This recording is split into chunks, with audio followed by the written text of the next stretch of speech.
let's say you're at home and you're watching TV shows, but some of them suck. Like some of these stories are terrible that the TV shows present you with, and you're starting to lose hope in the fact that maybe there are no good stories, or maybe I'm wasting my time here. But I wanted to share with you some of the mangas that have the best stories that I've ever seen, and they're completed, so you don't have to actually wait every week or every month to get one chapter, or you wait indefinitely because maybe your manga that you just started reading got cancelled and you don't know yet.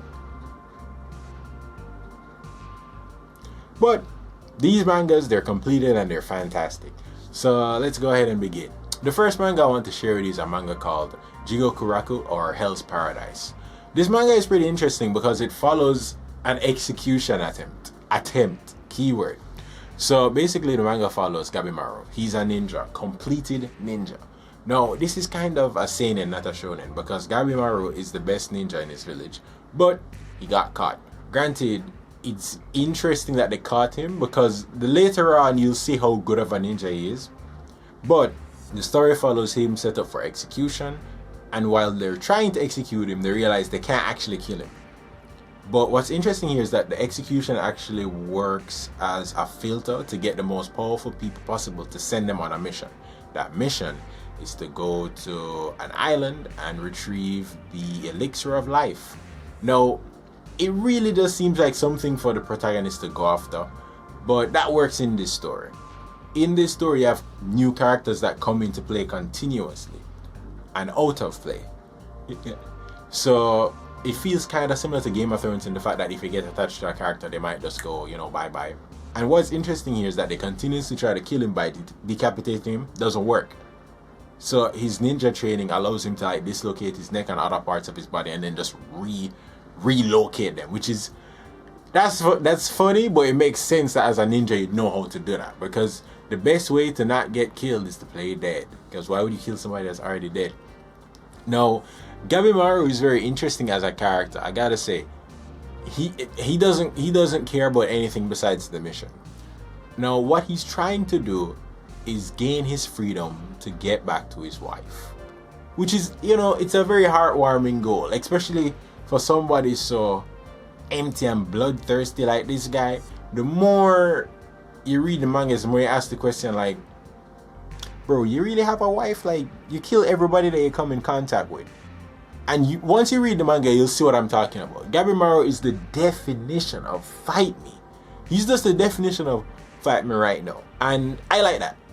It pushes the story forward. He's an impatient and skilled main character. So it's not coming from the personality trait of him being a stubborn protagonist. It's coming from the personality trait of he's always been able to fight and overcome anybody that he's fought. So whatever it is that somebody throws his way, he can handle it. What pushes the story forward is the fact that the execution actually works as a way to filter out the most powerful people in the land, in order that basically the shogun or the leader, is a shogun, right? Damn, because this is set in feudal Japan, so I'm not sure if it's a shogun. But basically the shogun actually requires a group of people to go into a suicide mission, to go on an island and get the elixir of life.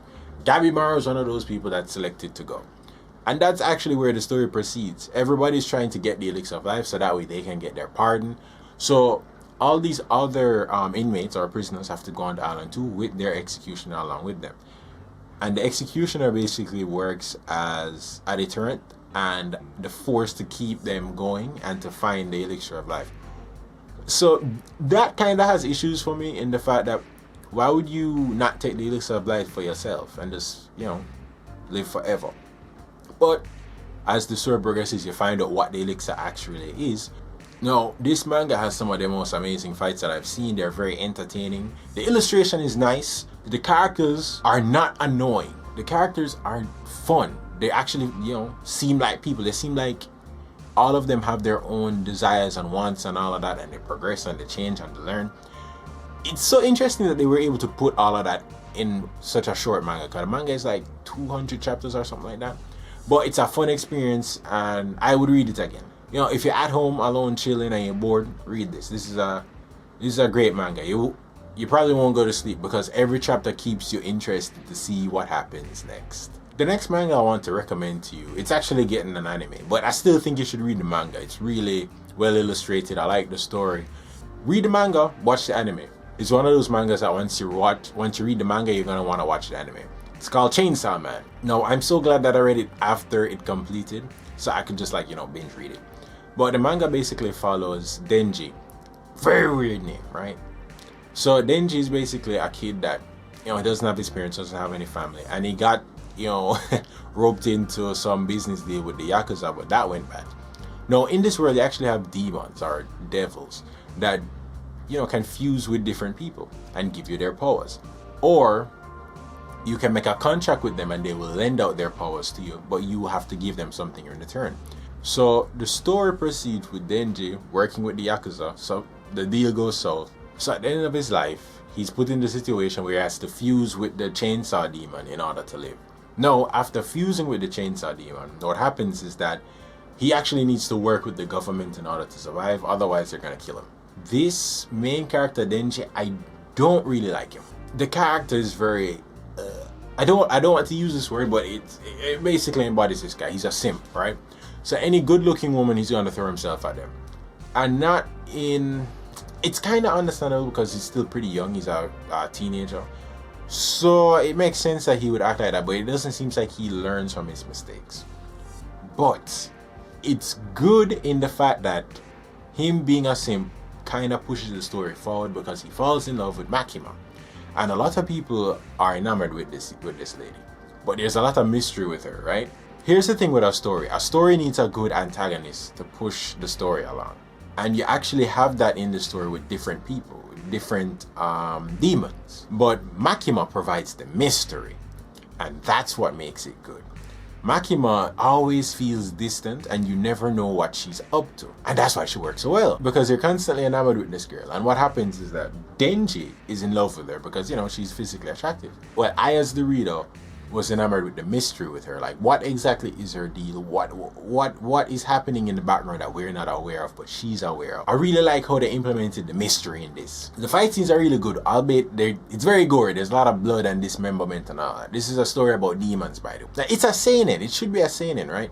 But it feels more like a shonen because you have a lot of the typical tropes, right? You're given 3 main characters that go on adventures together, one of which is a girl.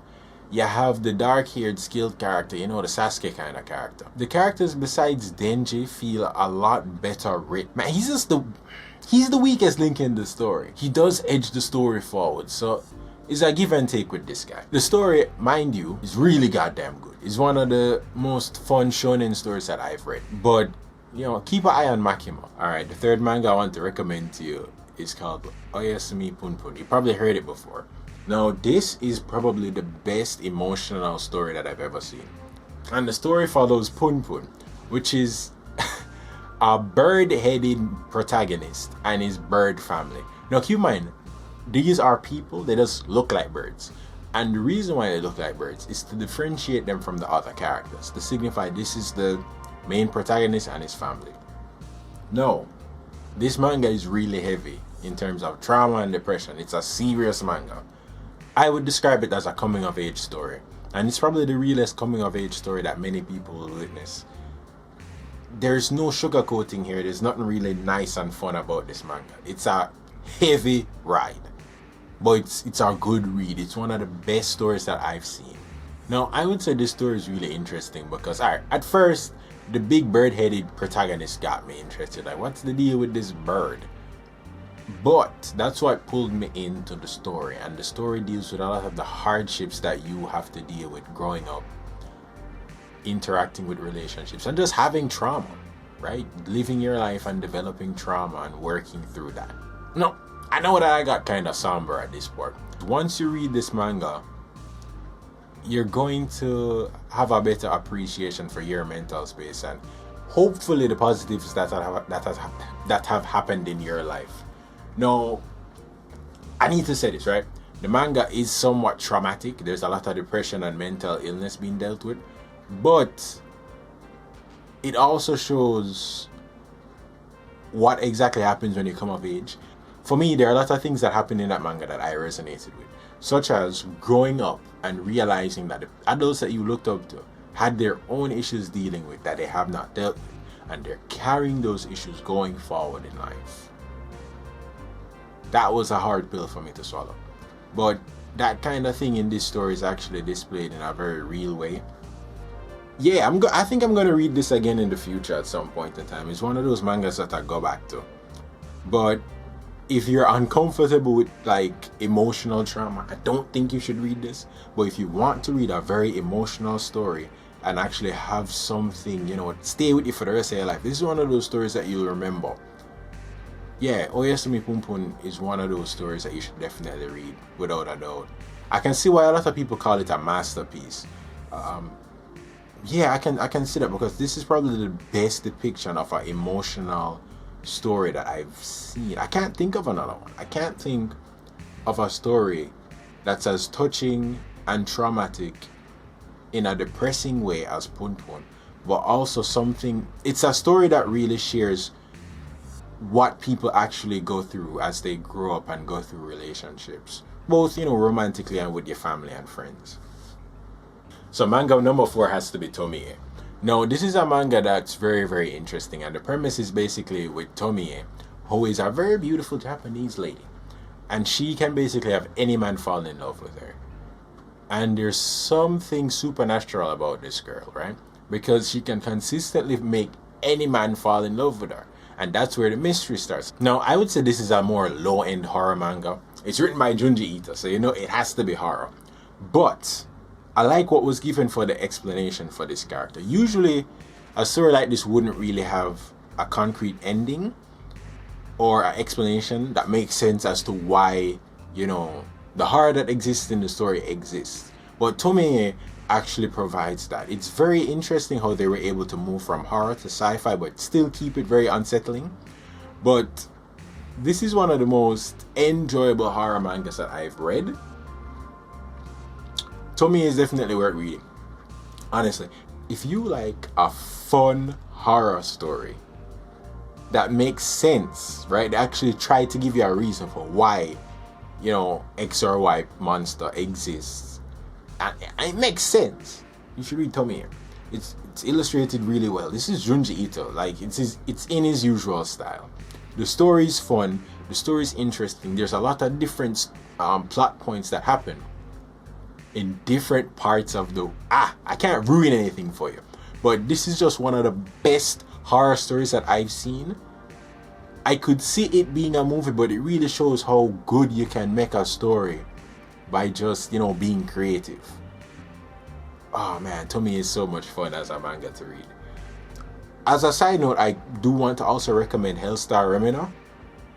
That's more of like an honorary mention. I keep going back to that because I like Junji Ito's work. But Hellstar Remina is another fantastic manga that depicts, you know, a female protagonist in a horrible situation, continues to grow and develop, and things change, and you're seeing the different backgrounds of different people dealing with different horrors that is all linked together somehow.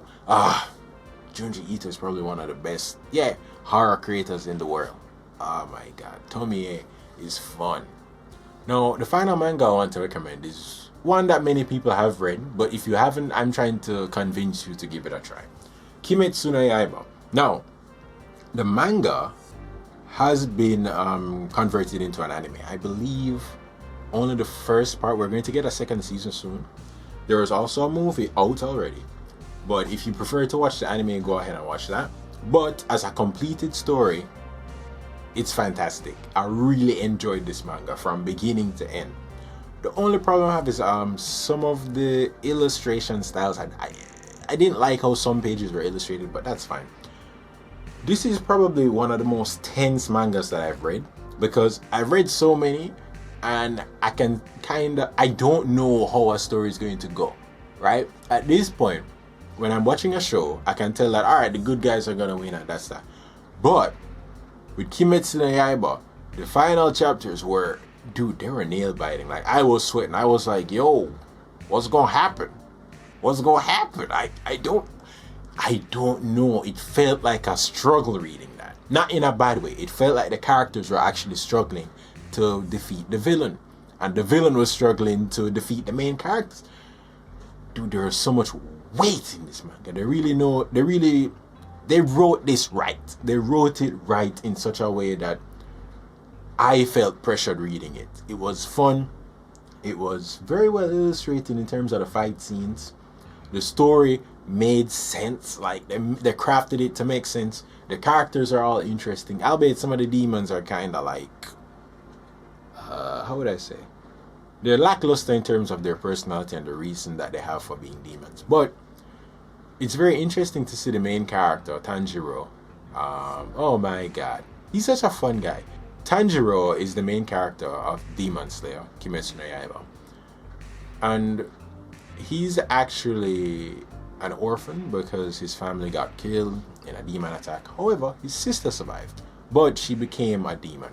And he's trying to find a way to convert her back to being a human without killing her.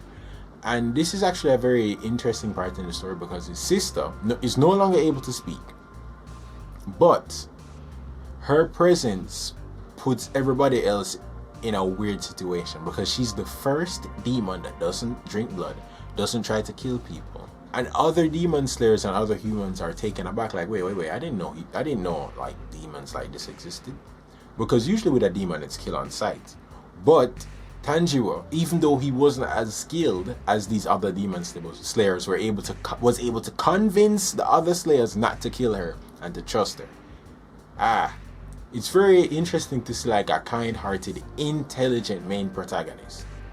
I hate stupid guys. I hate the stupid main characters. Tanjiro is put in a bad situation and he's constantly trying to like deal with it as best he can and protect his sister. He's put in the situation many times where he has to fight against somebody that he's on the same side with to protect his sister because they're trying to kill his sister. And it makes sense, right? You see a demon, you kill the demon. You can't give a demon a chance to get the leg up on you. But also, oh man, the demons aren't all evil. A lot of them have trauma that put them in a situation to turn them into demons. I really resonated with that because it doesn't just give you generic things to kill, generic bad guys that, you know, they're bad because they're bad. You actually get to see that some demons were abused, some demons were, you know, starving and forced into, you know, becoming demons because that's the only way that they could live. Demon Slayer was such a fun read. I'm glad that it's getting a manga. It's getting another anime season. This manga is definitely worth it in my eyes. I think I want to go back and read the ending again. But man, it was tense. Like, I would recommend this manga if you want to read a story that puts you at the edge of your seat. I know that's kind of corny, but while reading it, I was really, you know, just stressed, man. I was glued to that. How many nights did I miss reading that shit? Like, I think I read it all the way up until like 6 o'clock in the morning because I was so enamored with it. Yeah. So those are the mangas that I would recommend for anybody to read if you're just at home and you have nothing better to do.